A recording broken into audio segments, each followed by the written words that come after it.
Hi everyone, Matthew DeSantis here with NYRA Bets, here with another Travers Spotlight preview, and this one is on Honor Marie. But before we get to this very intriguing horse, I want to make sure to encourage you to press that like button and subscribe to the NYRA Bets YouTube channel. We have a lot of great content. In addition to these Travers Spotlights videos, we also have Acacia Clement joining me for a preview of the Sword Dancer and the Personal Ensign this week. David Aragona from the Daily Racing Form is going to be my guest on Capping the Card.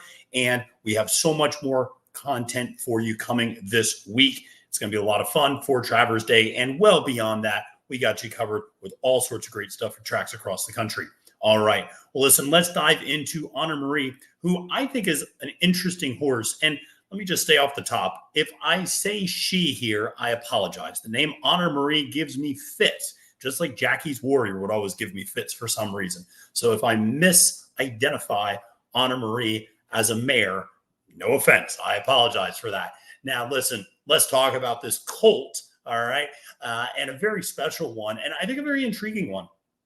A horse that I think you can make a comparison to with regards to Sierra Leone. And I think he is in some ways Sierra Leone light in that he is another deep closer, but I don't know if he has the dynamic move that a horse like Sierra Leone does. He's more of a grinder, but he does come from off the pace. He's going to need a little bit of a setup, but he's been a little bit of a hard luck horse as well. It's just not really kind of come together for him in some different spots. So I think that's something to keep in mind.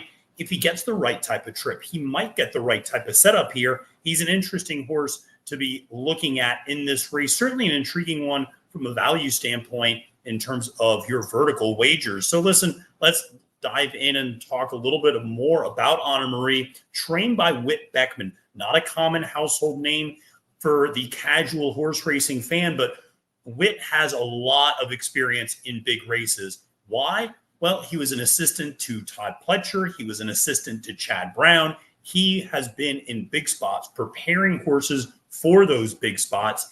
And we've seen him have success, obviously, in a limited amount of time here that he's been out on his own. Real special horse here with Honor Marie. The jockey had been Florent Giroux, now is going to be Tyler Gaffalione. So that was a little bit of a shift and a recent change. The sire, you got Honor Code, you got Dame Marie as the dam, hence Honor Marie. But this is one who should appreciate the distance, should not have issues with going 1.25 miles. I don't think is a distance limited horse in the same way that maybe I talked a little bit about that with a horse like Fierceness, maybe even a horse like Unmatched Wisdom, though I think there is good pedigree there, certainly. But I think he's a horse that is going to appreciate every step of ground. Now, one of the reasons you're going to be getting a price on this horse is because, well, quite frankly, he's not won as a 3-year-old yet. His last victory was in November of 2023 at Churchill Downs in that Kentucky Jockey Club, which is a grade 2. Now, in the past, we've seen that race be a highly productive Kentucky Derby prep race. We saw a year where White Barrio came out of that race and Smile Happy came out of that race. We've seen years where we've had a lot of Derby runners and really impressive colts and eventually horses move into, come out of that race and be graduates of it. This year, not so much. In fact, it took almost 6 months for any horse exiting that race to get a subsequent win. I'm not talking about a next out win. I'm just talking about a win at all. And it actually took place with a horse that switched surfaces and went on the grass. So this was the opposite of a key race in many ways, but nevertheless got the win there. It has a grade 2 victory. I think one of the reasons why people are high on this horse, maybe as a long shot as a wise guy horse, is the effort you saw in both the Louisiana Derby and the Belmont Stakes. In the Louisiana Derby, coming in second to Catching Freedom, who I was personally very high on in the Kentucky Derby, and ran a fine race, but was not quite up to snuff with the top 3 that day of Sierra Leone, Forever Young, and of course Mystic Dan. But ran second in that Louisiana Derby and ran, I thought, a very, very good race after a 5th, I believe, in the Risen Star, where he kind of had a sneaky bad trip, and it was actually kind of a sneaky good effort in a lot of ways. And so that was one where came back with a runner-up finish, and he was training lights out coming into the Kentucky Derby and was very much so a Kentucky Derby wise guy horse. I believe he went 59-1 in that final work leading up to the Kentucky Derby, and you really saw a lot of promise with him. And it seemed like Whit was pressing all the right buttons. The starting gates open, and he gets ping-ponged around the first 150 yards. And quite frankly, the race is over before it starts. Now, he's a deep closer, and he had a lot of pace to run into that day. He was able to move up from last place, finish respectably, but still not really the effort, not really the race that you wanted to see. Comes back in the Belmont, same song, second verse a little bit, is dead last, even behind Sierra Leone, makes a run to finish fourth, shows the ability to make up ground. We mentioned it during the Sierra Leone video. That was a very speed favoring track that weekend. That was just the reality. Now, we saw horses close, but we didn't see a lot of horses close to win. And I think that was an important distinction to make. We saw a lot of horses make a move and make up ground, and then we saw them kind of flatten out. That was kind of the typical MO that entire weekend. So something to keep in mind when looking at him. But there's definitely talent there, and there is intrigue, and I think he's going to get the right sort of setup. So again, when you look at the past performances, one of the things that you do note is the buyer speed figures are not overwhelming, okay? We talk a lot about how Torpedo Anna needs to get faster. Honor Marie needs to get a lot faster too. I mean, Honor Marie, the best was a 96 in that Louisiana Derby. That's not going to cut it on Saturday at the Travers. Going to need probably a 100-plus buyer. So there's going to need to be some improvement. But you see that effort in the Belmont Stakes. Again, sitting last 12 lengths back and closes to finish fourth. There is some ability there. Even in the Kentucky Derby, as I mentioned, sitting dead last 20th by almost 20 lengths and ends up finishing eighth. So an interesting horse, I think, in this spot, and one who should get the right sort of setup. And I think that's an important thing to talk about because there's going to be a good amount of speed in this race. Dornick is going to go and Fierceness is going to go. Those two drew the outside post positions, post 7 and 8. Because of that, there's going to be a strong pace early on in the race. You have Torpedo Anna on the inside. She wants to get away well and be part of that early pace dynamic. Some people believe Brian Hernandez is going to try to gun it to the front with her and try to control the pace up front. Others, myself included, probably think she sits more of a pocket trip behind Dornick and Fierceness. But either way, those three are going to be up front. And I'd imagine they're going to be going at least a very honest clip, going 1.25 miles. Then you have two horses, Batten Down and Unmatched Wisdom. Are those two horses faster than Fierceness and Dornick? Probably not. And I know my colleague at NYRA, Andy Serling, kind of dismissed those two as being potentially on the lead in this race.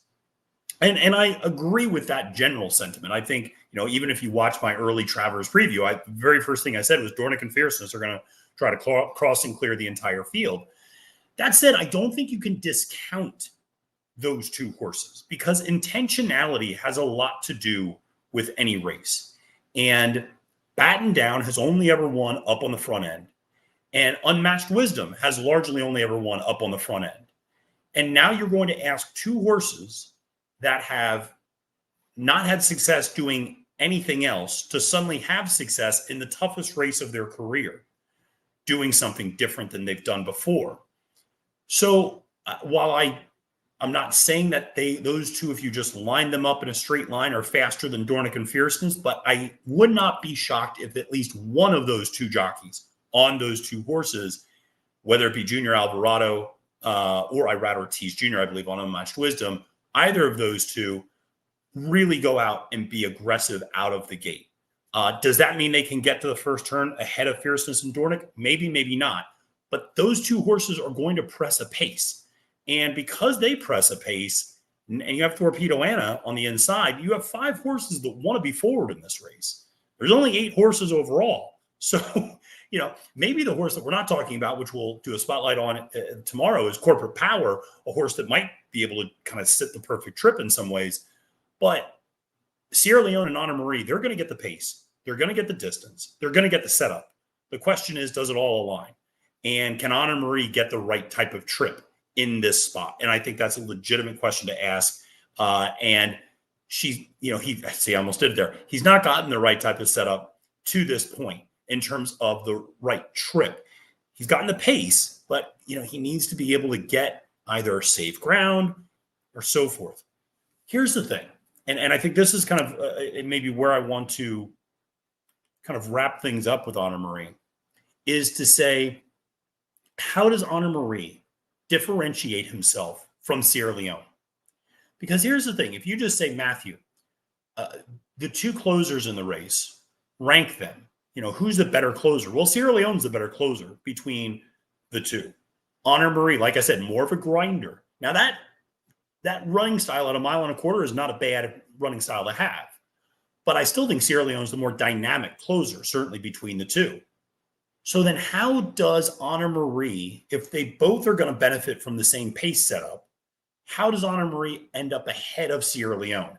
And I think one of those is maybe the trip, in terms of, does Sierra Leone want to kick outside? Now, last time out, Flavien Prat kept the horse inside on the rail. That seemed to really do a good job at keeping that horse straight, but we just have to wait to see how the dynamics of the race go. Sierra Leone and Honor Marie, both are going to be towards the back, so they're both going to be on the rail, in that regard. They're not going to be wide. They'll be on the rail down the backstretch around the turn, and the question is, does something open up inside, or do they have to kick outside and give up ground?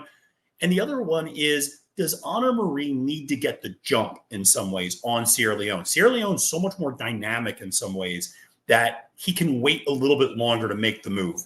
Whereas when you're a grinder, you got to start moving around that third turn, and you got to start clipping off horses. And then you just have to have a long, sustained run down the home stretch. I think Honor Marie's that type of horse. I think he can put that type of thing together, but I think it requires him, like I said, to really get the jump and put some more pressure on Sierra Leone, perhaps, to make an earlier move than maybe he would otherwise want to. So again, there's got to be some tactics here with regards to how this is all going to play out. But I think an interesting horse, and a horse that in an 8-horse field who has faced so much trouble before.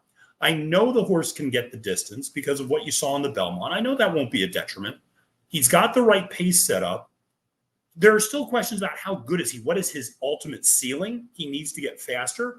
He's a horse I'm including in my verticals, though. I can absolutely see Honor Marie finishing third in this race, maybe even better. I think an intriguing long shot just because of the way the pace scenario sets up. All right. Well, thanks so much for tuning into this Travers Stakes Spotlight series on Honor Marie. Like I said, make sure to press that like button and subscribe to the NYRA Bets YouTube channel to get all of our race previews, full card analyses, racing live streams, handicapping and betting tutorials, and so much more. All right, friends, my name is Matthew DeSantis, wishing you a great and prosperous day at the races and reminding you that it's now post time.